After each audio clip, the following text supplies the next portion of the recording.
If you have a torch, I know everyone has a torch in their hearts, light it up as we remember people all over the world who have been affected and others who have been infected by COVID-19. Enjoy the song. Allskin Production. Church person.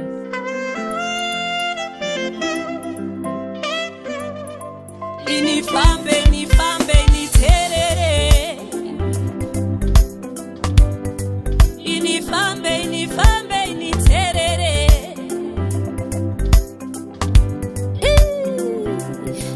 Waita mbepo ya kasimba, waita hosha ya penzavana, waita wondo ya simuka uku, waita ropa radeuka, imikwaita mere mukati memusha, waita mere mukati memusha, kanati kasadana kuna mwari, tinowa, tinowa, tiende, tiende, tifambe, toswika, tiende, tiende, tifambe, toswika, tiende, tiende, tifambe, toswika, toswika, ah, toswika, toswika.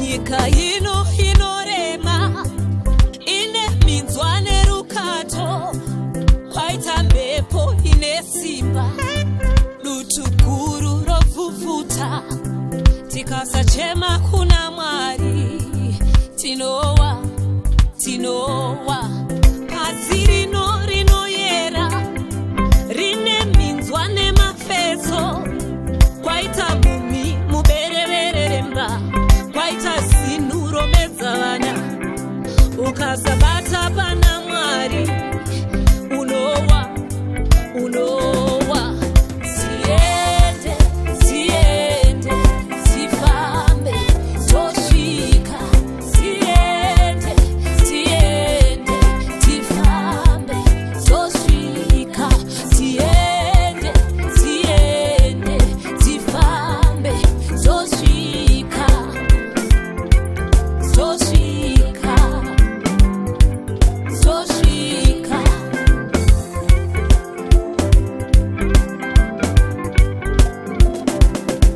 Haiwa baba tazviona, tiritega atigone, pasi rese randengendeka, mabvi ose opfugama, andimi dzose dzopupura, nganamatwe, nganamatwe, ngavongwe, ngavongwe, ishe wemadzishe, tikasamanyira kuvakuru, tinowa, tinowa.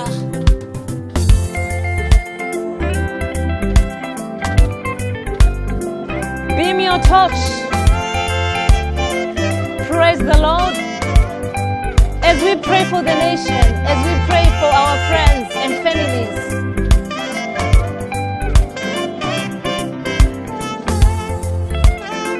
There is hope to Tinoshika, guys.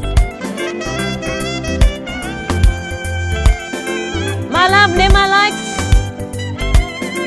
My heart chete. Matitete muripiko, matisekuru makadanwa, matibaba muripiko, matimbuya makadanwa, zinzarese ropfugama, ndimi dzose dzopupura, ngana